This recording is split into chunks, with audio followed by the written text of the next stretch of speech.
33। गौर करना, क्वेश्चन में लिखा है कि P एक वेक्टर है, P एक वेक्टर है, that is 3j cap plus 4k cap, 3j cap plus 4k cap, and vector Q is 2i cap plus 5k cap, 2i cap plus 5k cap, 2i cap plus 5k cap.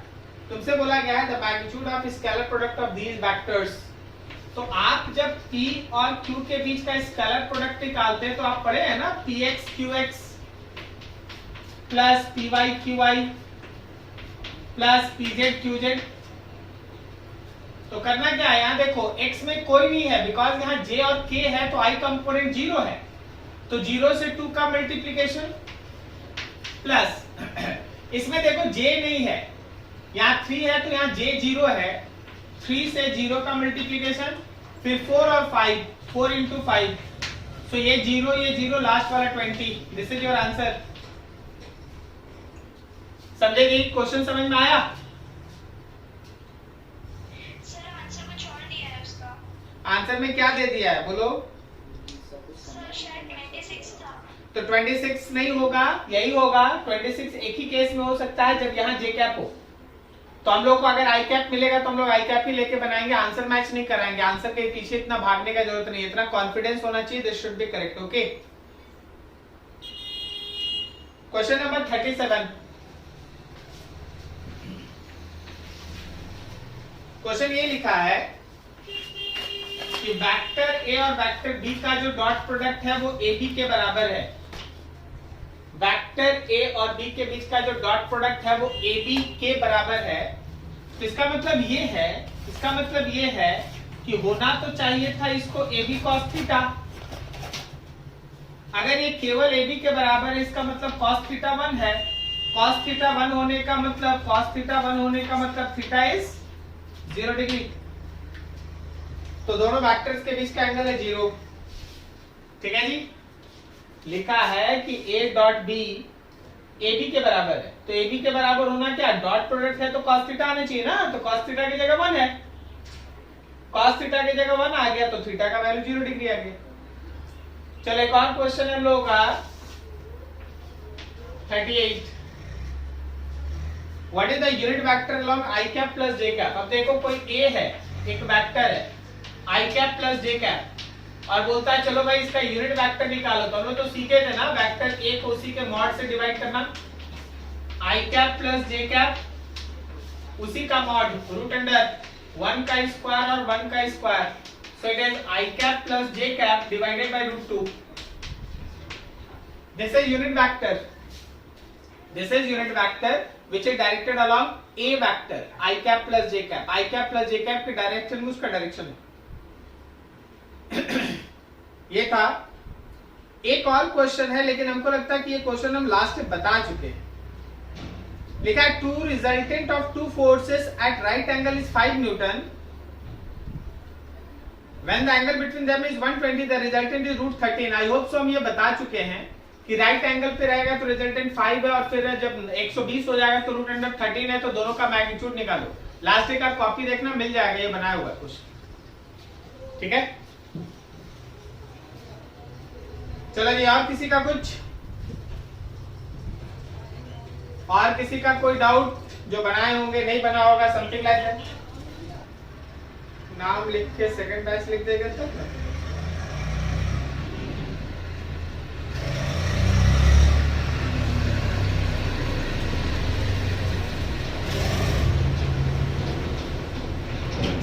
देखो मिल तो नहीं रहा है, send करोगे क्या फिर?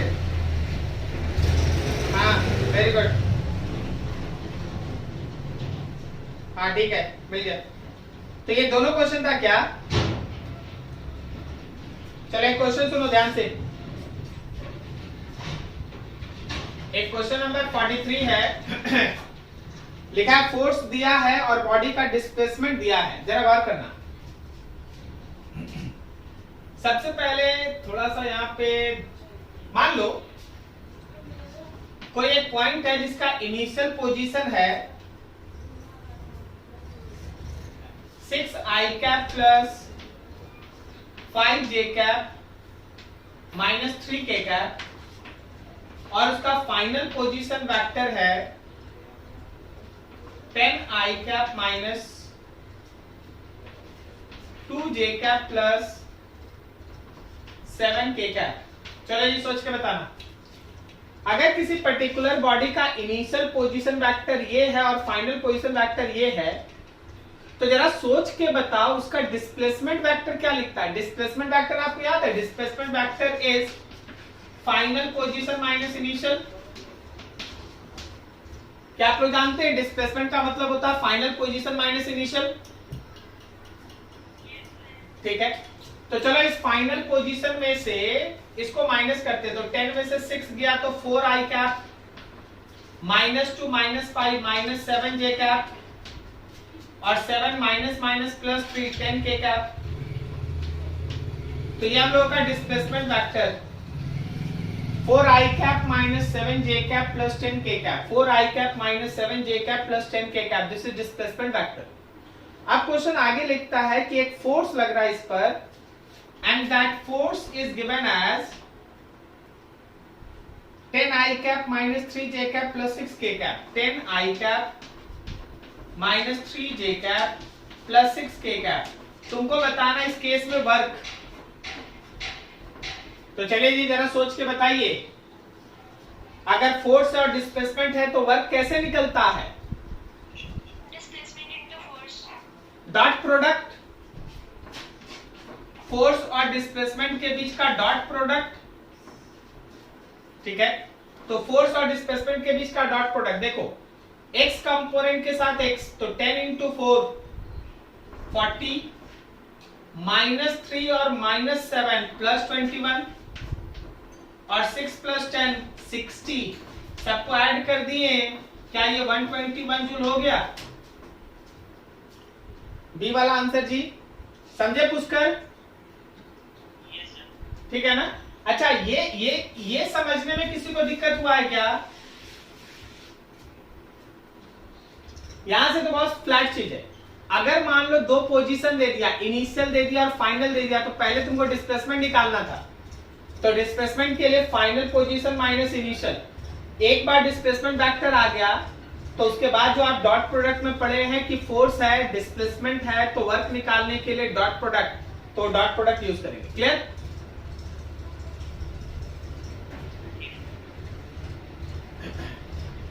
एक और क्वेश्चन सुनना,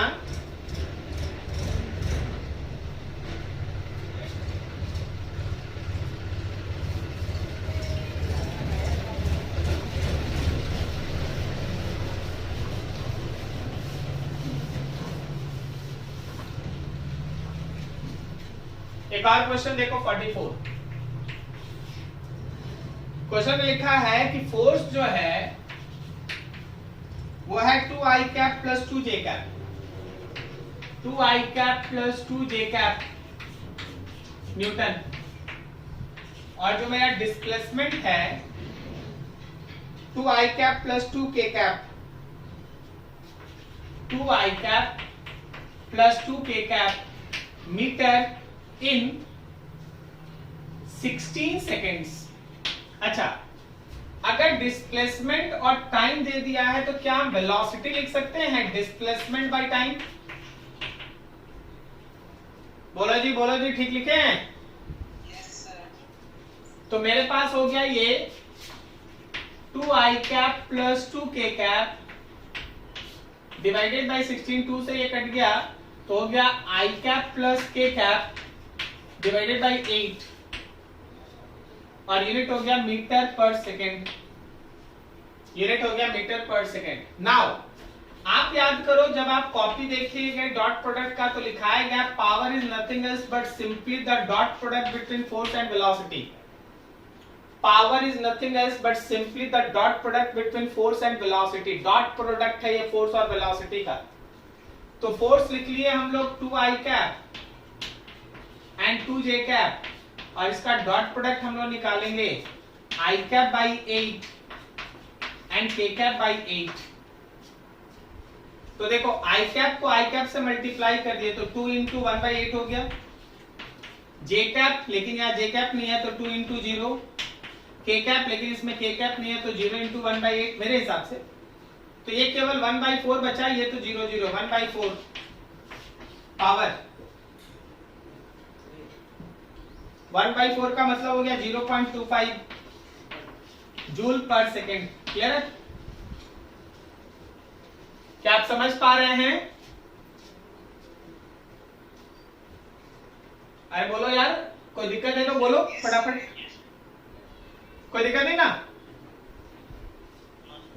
चलो ठीक है, यही डाउट था, नोट करो, ये सब बहुत बढ़िया। देखो इस सब क्वेश्चन बनाने से फायदा क्या है कि जो आप पढ़े हैं उसका यूज कैसे होगा, उसका न्यूमेरिकल कैसे आएगा, ये तरीका।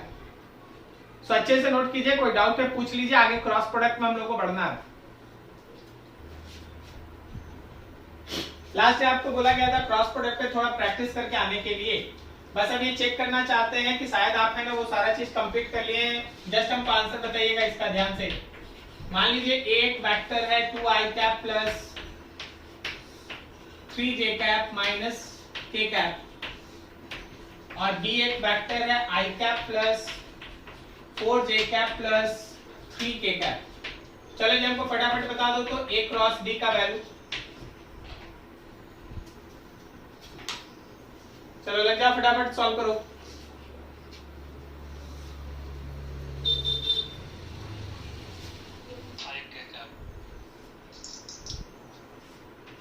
I cap, J cap, K cap, 2, 3, -1 and 1, 4, 3।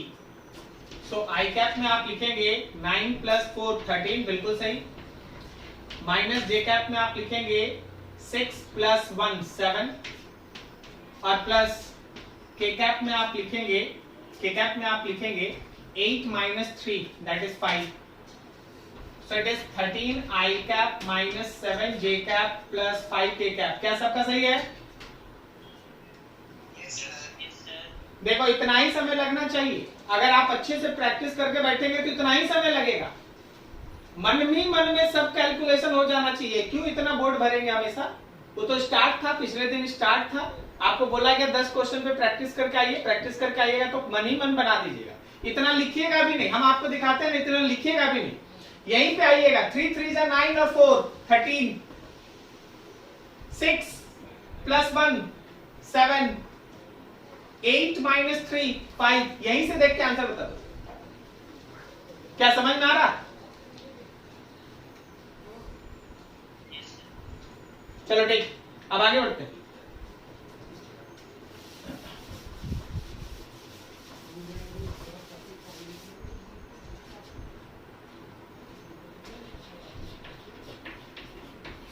Application of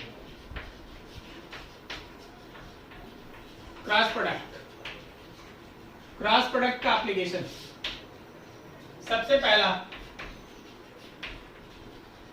by using cross product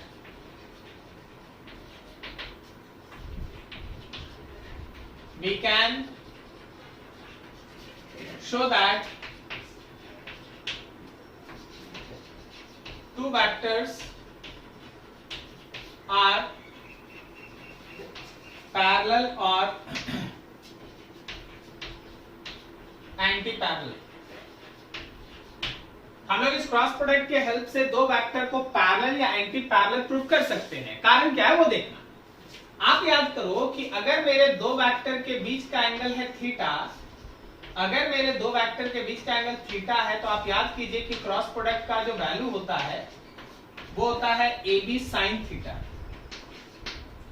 अगर आपका वेक्टर A और वेक्टर B पैरेलल हुआ तो आपके थीटा का वैल्यू होगा 0 डिग्री। अगर दोनों वेक्टर एक ही डायरेक्शन में हो गया तो थीटा 0, और थीटा 0 होने का मतलब साइन 0। तो ओवरऑल याद रखना कि क्रॉस प्रोडक्ट का जो वैल्यू है, क्रॉस प्रोडक्ट का जो वैल्यू है 0 होगा, लेकिन कब? जब दो वेक्टर आपस में पैरेलल हो या एंटी पैरेलल। एंटी पैरेलल का मतलब हो गया your angle is 180 degree and still that sine 180 का भी वैल्यू 0 ही होता है। तो चाहे पैरेलल हो या एंटी पैरेलल, उसका क्रॉस प्रोडक्ट का वैल्यू कितना रहेगा हमेशा? बोलो बोलो कितना रहेगा? 0। ठीक है, चलिए अब इसका यूज कैसे होता है, कैसे इसका न्यूमेरिकल दिया जाता है, मैं आपको दिखाता हूं। तो हमारे पास क्वेश्चन ऐसा है कि मान लीजिए ए एक वेक्टर है एम आई cap plus 3 J cap plus 2 के कैप, और बी एक वेक्टर है जो लिखा है 3 I cap plus n j cap प्लस 5 के कैप। तुमसे बोला गया find value of m and n so that these two vectors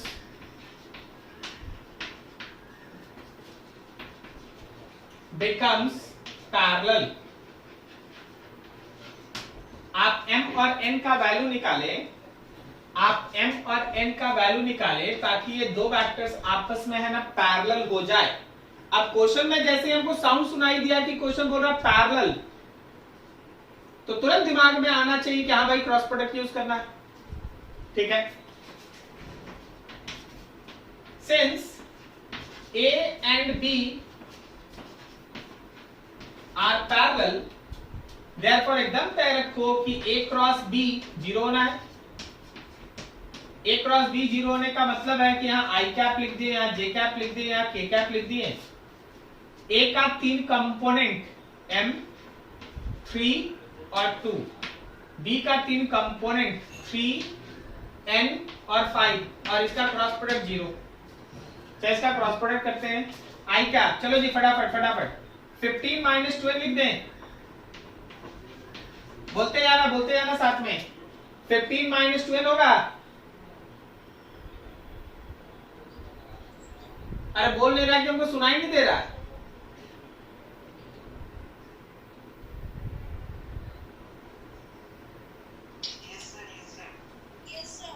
minus J cap 5m minus 6 plus K cap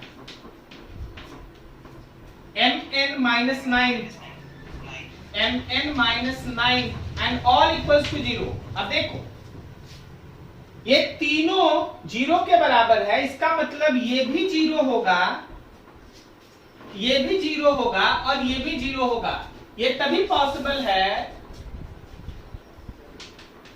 ये तभी पॉसिबल है जब 5 माइनस 2n 15 माइनस 2n का value हो 0।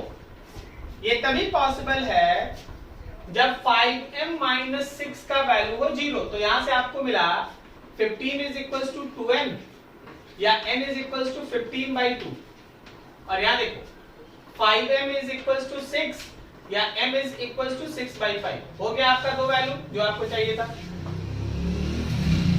तो कोई भी ऐसा न्यूमेरिकल, कोई भी ऐसा सिचुएशन जहां दो वेक्टर्स के पैरेलल होने के बारे में हो, तो आपके दिमाग में आना चाहिए कि भाई हमको तो क्रॉस प्रोडक्ट यूज करना है। लास्ट जो पढ़ के गया था उसको याद करो। अगर दो वेक्टर आपस में परपेंडिकुलर था और उससे रिलेटेड क्वेश्चन था तो कौन सा प्रोडक्ट यूज किया हम लोग? स्केलर प्रोडक्ट, हम लोग डॉट प्रोडक्ट यूज किए। तो आज अगर पैरेलल है तो हम लोग क्रॉस प्रोडक्ट को यूज करते हैं। नोट करो अच्छे से, कहीं डाउट है पूछो।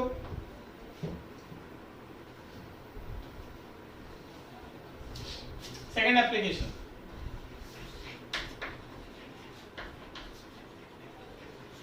by using cross product we can find a new vector which is perpendicular on two given vectors।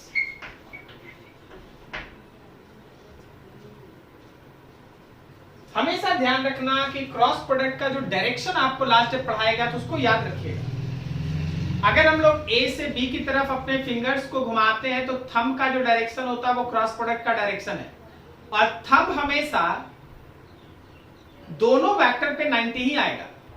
क्या बोलता है, सही बोल रहे हैं? थंब हमेशा A और B दोनों पे 90 आएगा ना। तो अगर हम तुमसे बोले कि देखो जी हम दो वेक्टर आपको दे दिए हैं, आप एक तीसरा नया वेक्टर निकालिए जो दोनों पे परपेंडिकुलर हो, तो तुम क्रॉस प्रोडक्ट निकाल दो। तुम क्रॉस प्रोडक्ट निकाल दिया मतलब वो ए और बी दोनों पे परपेंडिकुलर आ गया। मतलब यहां फिर से एक बार, जैसे फिर से हम वही प्लेन बना रहे हैं जो लास्ट टाइम आप सीखे। आप एक प्लेन बना लिए, इस प्लेन में दो वेक्टर है भाई, ए वेक्टर है और बी वेक्टर है किसी एंगल थीटा पे। तो जब हम इसका क्रॉस प्रोडक्ट निकालेंगे तो ये जो मेरा क्रॉस प्रोडक्ट आता है वो एक्चुअली परपेंडिकुलर होता है ए पे एज वेल एज बी पे। वो ए पे भी परपेंडिकुलर होता है, वो बी पे भी परपेंडिकुलर होता है। Remember this words. अब यहां पे आओ, एक लाइन सुनो, थोड़ा सा ये थोड़ा सा टिपिकल है, सो याद रखना। मान लो हम इस वेक्टर को एक नाम दे दे सी, मतलब ए क्रॉस बी करके एक वेक्टर आ गया, ए क्रॉस बी एक वेक्टर आ गया, उसको एक नाम दे दिए सी। मतलब अगर हम चाहें कि यूनिट वेक्टर निकाले, unit vector, so unit vector perpendicular on A as well as B. अगर हम यूनिट वेक्टर ए और बी पे परपेंडिकुलर निकालना चाहें तो हम सी कैप निकालेंगे, सी वेक्टर को सी के मॉड से डिवाइड करेंगे। मतलब ए क्रॉस बी को ए क्रॉस बी के मैग्नीट्यूड से डिवाइड करेंगे। नहीं, थोड़ा सा क्लियर कीजिए और क्लियर कीजिए, बिल्कुल जरा देख समझ। एक क्वेश्चन, ये वेक्टर ए है भाई 2i cap minus 3j cap plus 4k cap, और एक वेक्टर बी है i cap plus 2j cap plus 3k cap, i cap plus 2j cap plus 3k cap. तुमसे ये बोला गया फाइंड, पहला question, a vector which is perpendicular on A and B।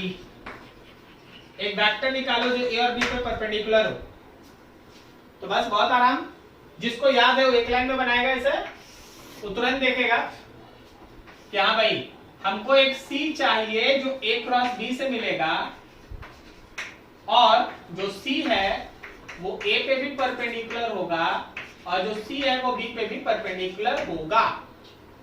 तो चलिए थोड़ा काम कर ले, ए क्रॉस बी निकालना है। तो आई कैप लिख दिए, जे कैप और के कैप। 2 minus 3 4, 2 minus 3 4, 1 2 3, 1 2 3। तो यहां पे आया आई कैप। चलो जी फटाफट बताओ तो, -9 और -8 -17 हुआ। समझ में आया? Minus J cap 6 minus 4, 6 minus 4 2 हुआ। समझ में आया? 6 माइनस 4 प्लस के कैप, फटाक से बोल दो, फटाक से बोल दो। 4 प्लस 3, 4 प्लस 3 7 हुआ, नहीं हुआ? भाई आप लोग प्रैक्टिस करके नहीं बैठे, हम आपको बोले थे कि 10 क्वेश्चन बना के बैठिएगा, मजा आएगा अगले दिन। अगर फिर से आज हम पिछले ही क्लास वाले पे उतना फोकस रहेंगे तो आज वाला जो थीम है वो तो छिप जाएगा ना।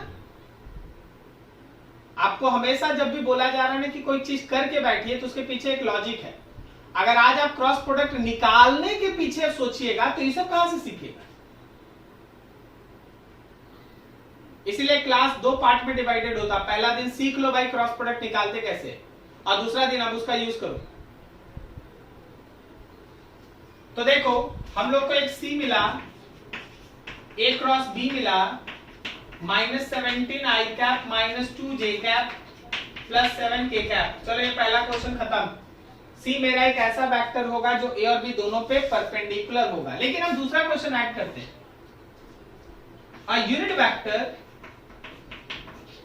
a unit vector perpendicular on A as well as B एक यूनिट वेक्टर निकालिए जो ए और बी दोनों पे परपेंडिकुलर हो। तो चल भाई अगला लाइन काम कर। सेकंड, तो अगर हमको सी कैप चाहिए तो हमको सी वेक्टर में सी के मॉड से डिवाइड करना होगा। सी वेक्टर है मेरा -17 I cap -2 J cap plus 7 के कैप, और इसी का मैग्नीट्यूड निकालना होगा रूट अंडर -17 का स्क्वायर प्लस -2 का स्क्वायर प्लस 7 का स्क्वायर।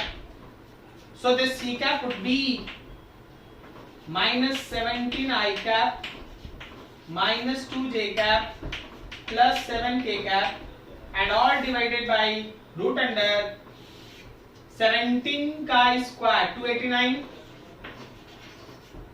प्लस 4 और प्लस 49। सॉल्व कर लेना जो आएगा वही आंसर। तो ये question should be divided in two parts. हो सकता है केवल पूछे कि परपेंडिकुलर वेक्टर निकाल दीजिए, तो बस वेक्टर निकालिएगा आंसर हो जाएगा। लेकिन ये भी पूछ सकता है कि यूनिट वेक्टर निकालिए, तो जो आप परपेंडिकुलर वेक्टर निकाले हैं ना उसको यूनिट वेक्टर में बदल लिया। ठीक है, दिमाग शांत करके अच्छे से देखो, क्वेश्चन रहेगा ही रहेगा, तय रखना। एग्जाम देने बैठोगे एकदम ऐसा ही क्वेश्चन आ जाएगा, बस डाटा बदलेगा और कुछ नहीं बदलेगा, केवल डाटा बदल जाएगा बस। प्लॉट करो ठीक से, कहीं डाउट है पूछो।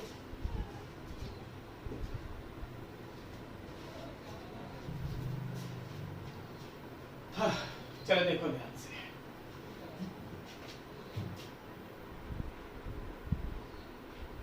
सपोज एक और क्वेश्चन हम लोग इसमें करते हैं। तुम्हारे पास ये बोला गया कि ए एक वेक्टर है 2 आई cap plus 3 J cap plus 4 के कैप, और बी एक वेक्टर है आई कैप प्लस 2 जे कैप प्लस 7 के कैप। आई कैप प्लस 2 जे कैप प्लस 7 के कैप, ऐसा बी वेक्टर है।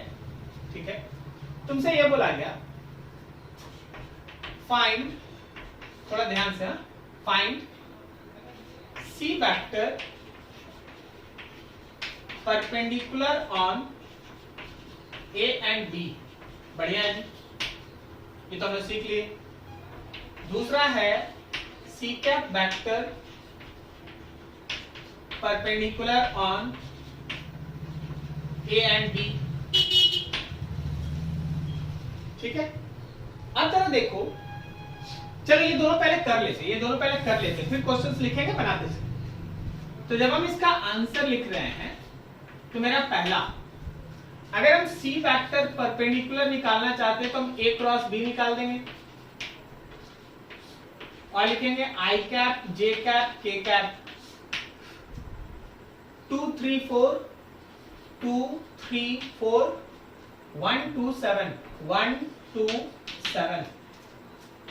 तो एक बार में, इस बार चलो मेहनत करके एक बार में लिखते हैं। आई कैप क्या 21 माइनस 8 होगा?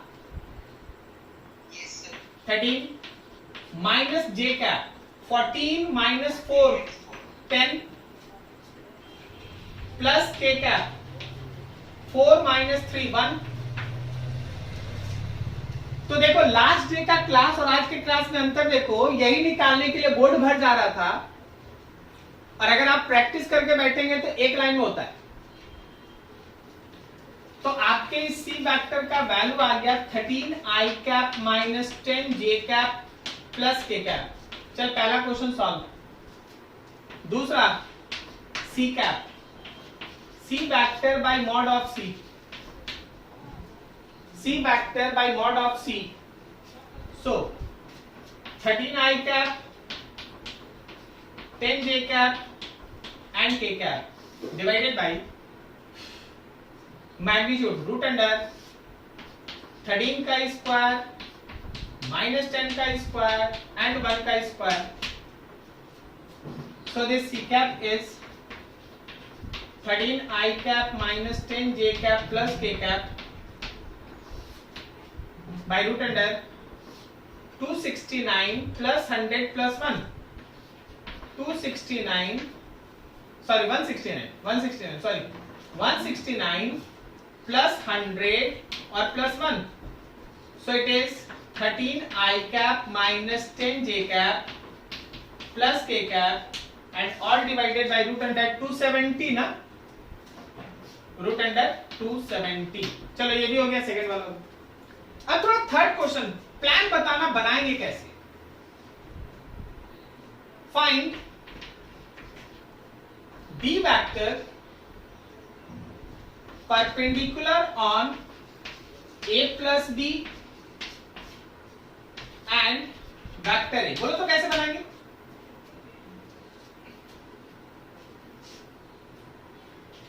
एक B वेक्टर निकालना है जो A प्लस B और A पे परपेंडिकुलर हो। क्या करेगा बोलो?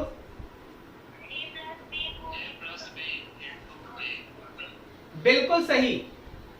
A प्लस बी एक वेक्टर निकाल लेंगे और फिर उस वेक्टर और A का क्रॉस प्रोडक्ट निकालेंगे जो D होगा। क्या सही जा रहे हैं?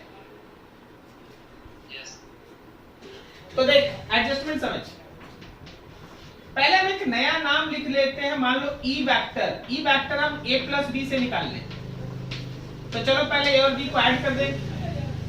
तो 3i cap plus 5j cap plus 11k cap, 3i cap plus 5j cap plus 11k cap, 3i cap plus 5j cap plus 11k cap, ये E वेक्टर लाइक दैट।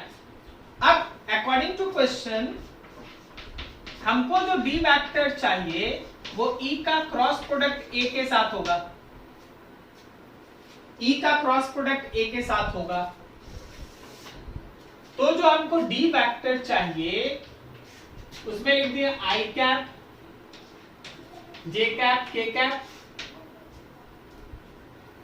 तो I कैप में आ गया 3, 5, 11, 3, 5, 11 और A वेक्टर में आ गया, A vector में आ गया 2, 3, 4, 2, 3, 4।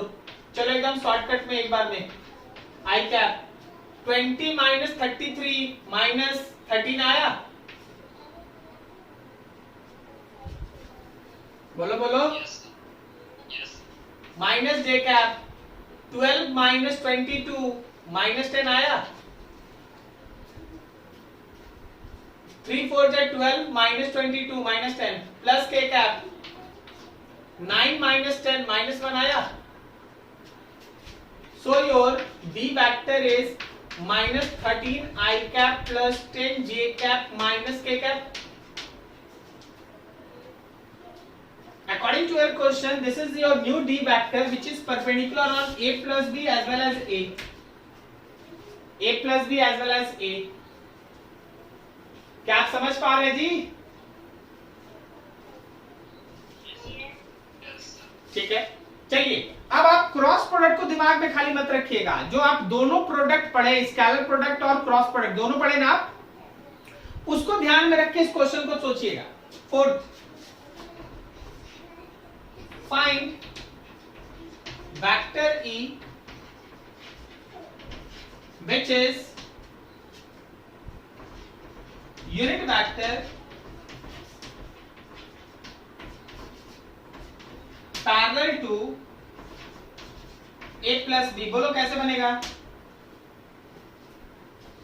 पूरा एकदम अभी तक का पढ़ाई सोच के, खाली इसको मत सोचना, इससे नहीं बनेगा। चलो हम तुमको बता दें, इससे नहीं बनेगा। बाकी जितना पढ़ा उससे बनाओ सोच के। बोलो बताओ। कुछ नहीं करना है, कुछ नहीं करना है। थर्ड के बाद फोर्थ देखो भाई। पहले हम E लिख लिए, तो E वेक्टर क्या था? A प्लस बी का यूनिट वेक्टर है ना, which is unit vector perpendicular to A plus B. अच्छा एक minute, perpendicular to A plus B and vector A। तो बताओ क्या हम लोग जो D E निकाल रहे हैं वो D का यूनिट वेक्टर है? छूट गया था वहां पर, नहीं समझे? क्या आपको ये लाइन समझ में आया क्या हुआ? आपको एक यूनिट वेक्टर निकालना है जो A प्लस बी और A पे परपेंडिकुलर हो। तो देखो पिछला जाओ, आप एक वेक्टर निकाल चुके हैं जो a प्लस बी और a पे परपेंडिकुलर है, तो बस इसी को ना यूनिट वेक्टर में बदलना है।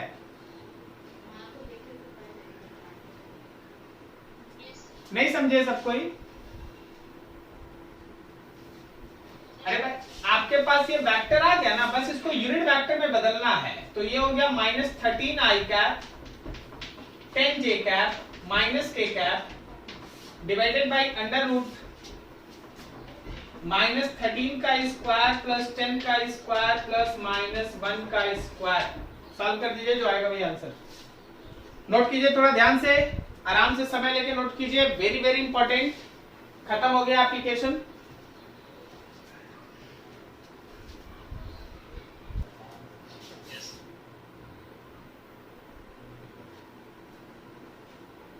एक एक लाइन समझना, ठीक है?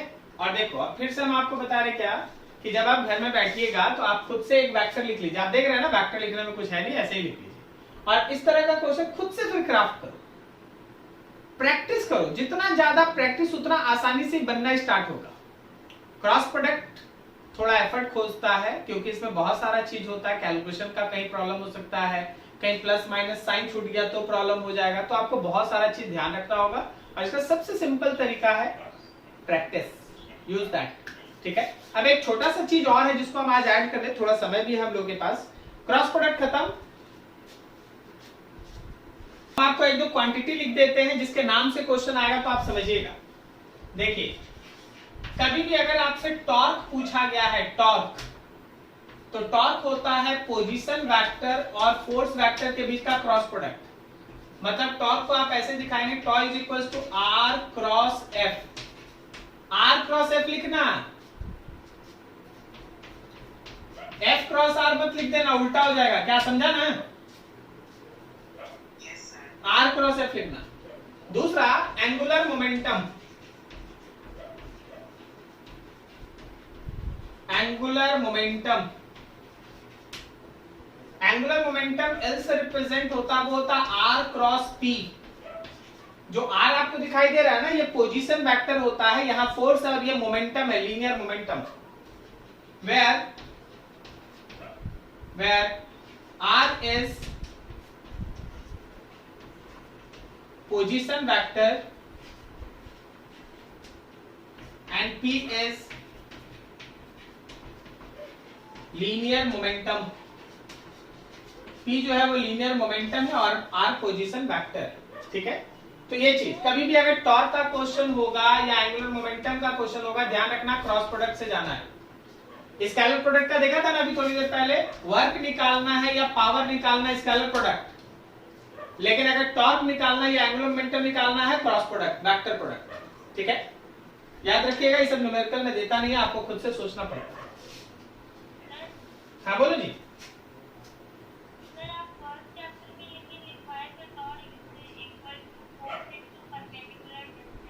अच्छा उसमें है ना परपेंडिकुलर लगा दिए थे ना, परपेंडिकुलर डिस्टेंस लगा दिए थे ना, तो वो मैग्नीट्यूड आ जाता है। जो r sin थीटा आएगा ना आपका, देखिए आप इसको लिखिएगा ना fr sin theta,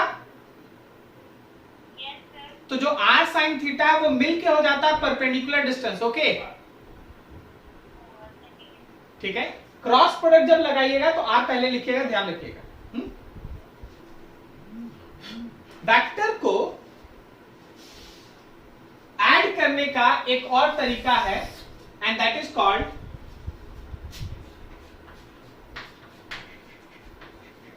triangle law of vector addition. Triangle law of vector addition, इस लॉ का कहना यह है इस लॉ का कहना यह है कि मान लीजिए आपके पास एक ट्रायंगल है, मान लीजिए आपके पास एक ट्रायंगल है और इस ट्रायंगल के दो एजेस को दो वेक्टर दिखाता है सेम ऑर्डर में। मान लो जैसे यह वेक्टर ए, यह वेक्टर बी। हम एक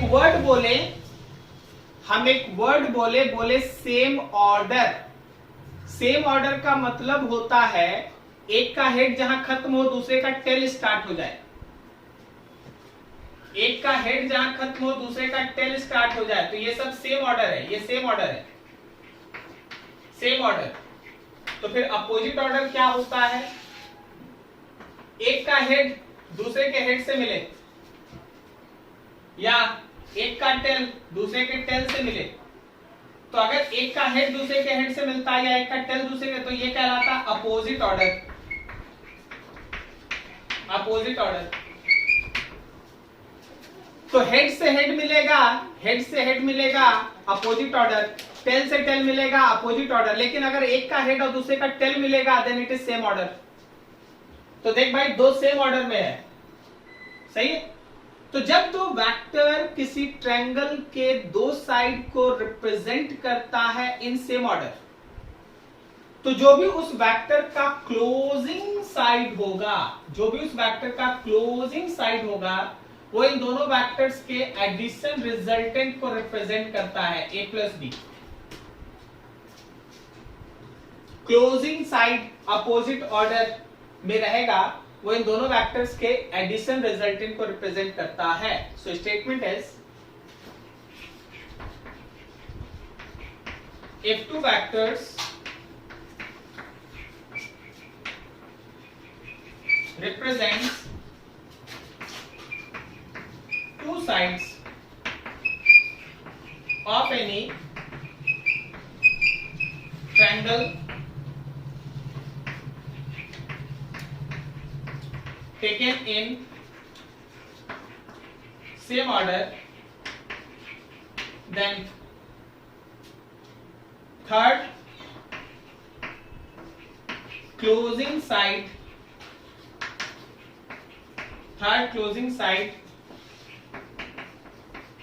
will represent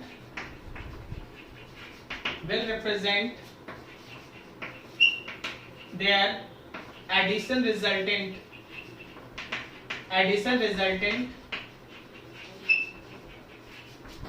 taken in opposite order,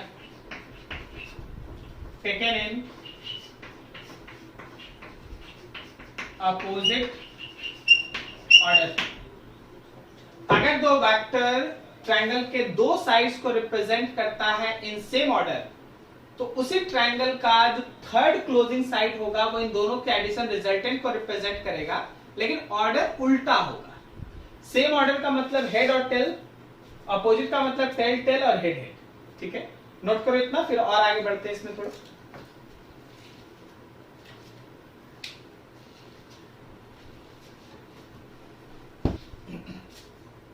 हम लोग पैरेललोग्राम लॉ में क्या पढ़े थे, हम लोग ये पढ़े थे कि अगर ए वेक्टर है और ये बी वेक्टर है, तो इससे जो हमारा डायगोनल है वो रिजल्टेंट दिखाता है, सही है ना। अब ये जो बी वेक्टर है उस बी वेक्टर को यहां बना दो, ए बी वेक्टर को यहां बना दो। अब देखो जरा गौर से, क्या ये ट्रायंगल लॉ को फॉलो कर रहा है? तो बस वही चीज है, वही चीज, ठीक है। जो आप यहां देख रहे हो यहां, तो बस इसी चीज का एक दूसरा फॉर्मेट है। ये पैरेललोग्राम लॉ है, वो हम लोगों का ट्रायंगल लॉ वेक्टर एडिशन है। पैरेललोग्राम लॉ है, ये ट्रायंगल लॉ है। क्लियर है? अभी देखो जैसे हम और दिखाते हैं, तुमको और एग्जांपल दिखाते हैं। मान लो जैसे ये वेक्टर है m, ठीक है, और ये वेक्टर है n और ये वेक्टर है p। बोलो किन दो का सम किसके बराबर? m और n का सम p के बराबर। सही जा रहे हैं? चलो ठीक। अब अगला एग्जांपल देखो।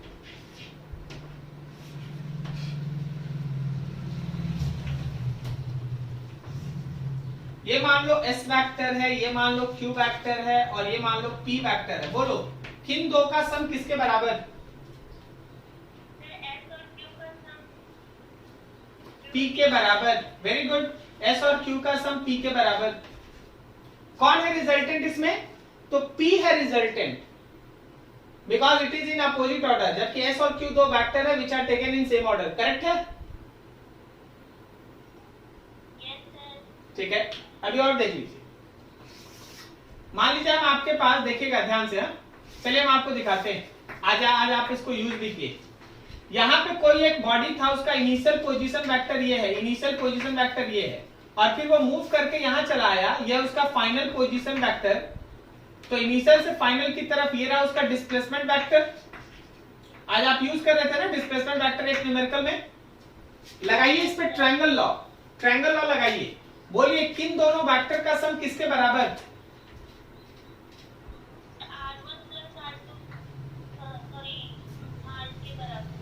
आर इनिशियल और डिस्प्लेसमेंट ये दोनों मिलकर आर फाइनल के बराबर। क्या सही जा रहे हैं? आर इनिशियल, ये इनिशियल लिखा हुआ है, आर इनिशियल और डिस्प्लेसमेंट ये दोनों सेम ऑर्डर में, इन दोनों का सम इसके बराबर होगा। तो जब आप यहां से डिस्प्लेसमेंट लिखिएगा तो आप लिखिएगा ना R final minus R initial. आज एक न्यूमेरिकल में देखे थे, यूज कर रहे थे हम लोग। बोलो ठीक है। तो बस इतना आज आप नोट कर लो अच्छे से। नेक्स्ट इसमें और एक बढ़ेंगे, एक क्लास और लगेगा, वेक्टर खत्म। आपको जहां से क्वेश्चन बनाना बनाइए। अब क्रॉस प्रोडक्ट, स्केलर प्रोडक्ट, इन दोनों से जो न्यूमेरिकल बनाना बनाइए, और दोनों प्रोडक्ट पे जरूर काम कर लीजिए, वेरी वेरी इंपॉर्टेंट। ठीक है, नोट करो यहां तक। कोई डाउट है पूछ लो। है अभी